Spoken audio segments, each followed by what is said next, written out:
Welcome to the CATO Series session, Introduction to Cybersecurity and Acquisitions.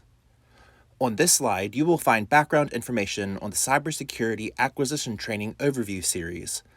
This 4-part training series was developed in response to Executive Order 13636, Improving Critical Infrastructure Cybersecurity, and the final report, Improving Cybersecurity and Resilience Through Acquisition, and was authored by the Department of Defense and the General Services Administration. 2014 and 2015 represented a boom in cybersecurity regulation when the magnitude of data breaches reached an inconceivable scale. Due to this, Congress enacted the measures listed here: the Cybersecurity Enhancement Act of 2014, the Cybersecurity Information Sharing Act, CISA, of 2015, Federal Exchange Data Breach Notification Act of 2015, and National Cybersecurity Protection Advancement Act of 2015. The CATO Roadmap is shown here. This session is the first part of the roadmap. Who is the intended audience of this training session? The intended audience is acquisition professionals that support the federal agencies in procuring cybersecurity solutions, products, and services, including contracting officers representatives, contracting officers technical representatives, program and project managers, acquisition professionals. Here is the agenda for this session. We will start off with purpose, looking into what cybersecurity has to do with acquisitions, then defining cybersecurity, policy and guidelines, security controls, and lastly, threats and vulnerabilities. Purpose. What does cybersecurity have to do with acquisitions? If you're asking yourself what is the answer to that question, the answer is a lot. Now, we want to ask you what you know about cybersecurity. Contracting officers and acquisition program managers are the federal government's first line of defense in performing contract administration for products and services. Must ensure the proper verbiage and clauses are placed in contracts, service level agreements, SLA, etc., that information technology vendors must follow. Must know cybersecurity terms, clauses, and trends to enhance knowledge of what is needed for effective and enforceable IT products and service contracts. Must provide oversight and enforcement of cybersecurity contract clauses. Purpose continued. What does cybersecurity have to do with acquisitions? 1. The national cybersecurity of the United States of America focuses on improving government efficiency achieved through clarifying roles and responsibilities of federal agencies and enhancing federal risk management activities consistent with Executive Order 13800 of May 2017. The National Cyber Strategy of the United States of America focuses on improving government efficiency achieved through clarifying roles and responsibilities of federal agencies and enhancing federal risk management activities consistent with Executive Order 13800 of May 2017. 2. Executive Order 13800, Strengthening the Cybersecurity of Federal Networks and Critical Infrastructure. 2. Executive Order 13800, Strengthening the Cybersecurity of Federal Networks and Critical Infrastructure. Agency heads will be responsible by the President for implementing risk management measures commensurate with the risk and magnitude of the harm that would result from unauthorized access, use, disclosure, disruption, modification, or destruction of IT and data. Effective immediately, each agency head shall use framework for improving critical infrastructure cybersecurity developed by the National Institute of Standards and Technology, NIST, or any successor document to manage the agency's cybersecurity risk. Purpose continued. What does cybersecurity have to do with acquisitions? 3. DoD GSA Final Report, Improving Cybersecurity and Resilience Through Acquisition. Recommendation 2 states, the training overall, and the industry engagement in particular, should clearly articulate that the government is changing its buying behavior relative to cybersecurity by adopting a risk-based methodology, and as a result, the government will require more industry relative to cybersecurity in certain types of acquisition. Increasing the knowledge of people responsible for doing the work will facilitate appropriate cyber risk management and help avoid overspecifying cybersecurity requirements or underspecifying cybersecurity requirements, which leads to greater risks. The final report also states the government cannot make all of its contracting officers into cybersecurity experts, but it can improve the cybersecurity of its acquisitions by ensuring appropriate accountability for cyber risk management is incorporated into the acquisitions process. Introduction. Cyber attacks against companies such as Dropbox, Target, and Home Depot, financial institutions like JP Morgan Chase and Equifax, government agencies such as the Office of Personnel Management, OPM, and compromise of privacy and personally identifiable information all resulted in identity theft. The Dropbox, Target, and Home Depot breaches demonstrate how many retailers fail to conduct due diligence investigations of the security practices of their vendors and the IT devices implemented, resulting in attacks waged by compromising the credentials of third parties. In the midst of increasing cyber threat, smartphones, smart devices, mobile computing, and the Internet of Things, IoT, were added to the mix, expanding attack vectors and vulnerabilities for threat agencies to utilize. The study of cybersecurity provides a solid foundation of knowledge to defend against the vast number of threats. Defining cybersecurity. Cybersecurity is the body of technologies, processes, and practices designed to protect networks, computers, programs, and data from attack, damage, or unauthorized access. Cybersecurity is about prevention, thinking ahead, and being proactive, and baking in security.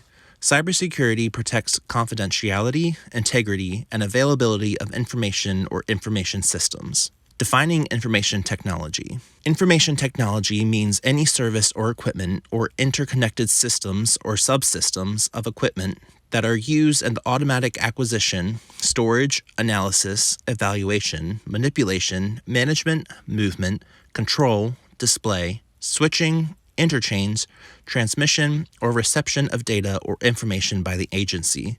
For purpose of this definition, such services or equipment, if used by the agency directly or is used by a contractor under a contract with the agency that requires its use, or to a significant extent, its use in the performance of a service or the furnishing of a product. The term information technology includes computers, ancillary equipment, peripheral equipment designed to be controlled by the central processing unit of a computer, software, firmware, and similar procedures, services, and related resources. The term information technology does not include any equipment that is acquired by a contractor incidental to a contract which does not require its use. Cybersecurity policy and guidelines. First, we will discuss Executive Order 13800, then GSA policies. Executive Order 13800, strengthening the cybersecurity of federal networks and critical infrastructure, reinforces the importance of cybersecurity and strengthens this importance by declaring, 1. IT and data should be secured responsibly using all United States government capabilities.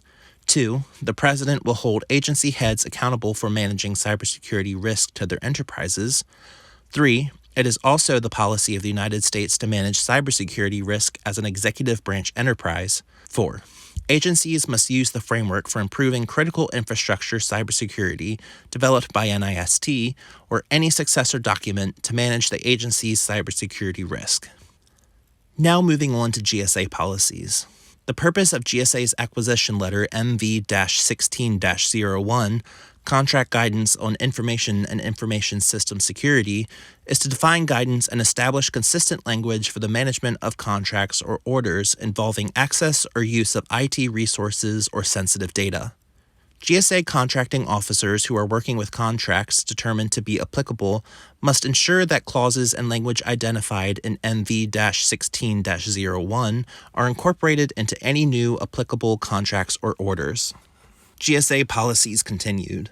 On this slide, you will find examples of language that must be included in the statement of work or equivalent for all contracts or orders awarded by GSA that may involve access or use of GSA resources or sensitive data in order to safeguard sensitive data and IT resources.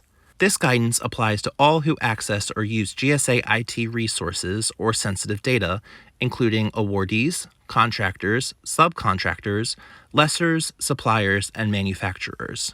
GSA policies continued. The second GSA policy is the GSA IT Security Procedural Guide 09-48, Security Language for IT Acquisition Efforts. This GSA guide defines security requirements for GSA IT acquisition contracts involving externally hosted contractor information systems that do not connect to the GSA network, information systems hosted in GSA facilities that directly connect to the GSA network, cloud information systems, or mobile applications. The security requirements are appropriately formatted to allow the respective security contract language to be placed in line within a statement of work each system type. CIO 2100.1K applies to all GSA employees and GSA contractors or vendors who manage, maintain, operate, or protect GSA systems or data, all GSA IT systems, and any GSA data contained on or processed by IT systems owned or operated by or on the behalf of any of the services or staff offices. It provides policy about Privacy Act systems, IT security and privacy controls, contractor operations, payment card data or purchase credit card numbers, federal laws and regulations, and GSA security roles and responsibilities. Additionally, it mandates GSA system procedure managers and contracting officers ensure that appropriate security requirements of CIO 2100.1K are included in task orders and contracts for all IT systems designed, developed, implemented, and operated by a contractor on behalf of the government, including systems operating in a cloud computing environment. Security controls as best practices. In a project starting in 2008, the Center for Internet Security, CIS, top 20 critical security controls were selected and defined by the United States military and other government and private organizations. These agencies defined these critical security controls as their consensus for the best way to block the known attacks, as well as the best way to help find and mitigate damage from the successful attacks. The CIS Top 20 Critical Security Controls are widely used by the cybersecurity commercial industry and underlie current NIST and cybersecurity framework guidance for U.S. government cybersecurity, resulting in GSA cyber acquisition contract requirements. The CIS Top 20 Critical Security Controls are listed here. Threats and vulnerabilities. A threat is any potential danger to any information system. The threat is imposed by a threat agent or actor that identifies a vulnerability and exploits it to attack a government, business, or individual. This attack could be malicious activity that attempts to collect, disrupt, deny, degrade, or destroy information system resources or information itself. The threat agent or actor taking action to exploit a vulnerability could be a script kiddie, virus author, fraudster or cybercriminal, hacktivist, cyber spy, or worm/malware. In a contrast to a threat, a vulnerability is a weakness in any information system, system security procedures, internal controls, or implementation that could be exploited or triggered by a threat source. This weakness allows any attacker to reduce a system's information assurance. A vulnerability is the intersection of three elements: a system susceptibility or flaw, attacker access to the flaw, and attacker capability to exploit the flaw. Some examples of threats include malicious supply chain threats to IT networks, customer information, or operational control systems through supplier access. Zero-day exploits, unknown to those who would be interested in mitigating the related security vulnerability, typically take advantage of the vulnerability on the same day the vulnerability becomes generally known. Advanced persistent threats, when a threat agent or actor gains undetected access to a network or system and stays within for a long period of time. Conclusion. Understanding cybersecurity and acquisition is critical in procuring secure information systems so that agencies are able to achieve their mission and goals. Because of the severity of security threats faced by organizations today, information security legislation has been enacted to provide regulations and guidance for implementing information security safeguards for federal information systems. As the federal government's first line of defense by performing contract administration for products and services, contracting officers, acquisition project and program managers, and other acquisition professionals must know and understand cybersecurity terms, clauses, trends, threats, and vulnerabilities in order to ensure the proper verbiage and clauses are placed in contracts, SLAs, etc. Include security requirements within all requests for proposal RFQs and vendor contracts. Assure vendors maintain compliance with security controls. Assure vendors are compliant with applicable cybersecurity laws, executive orders, directives, regulations, policies, standard, and guidelines.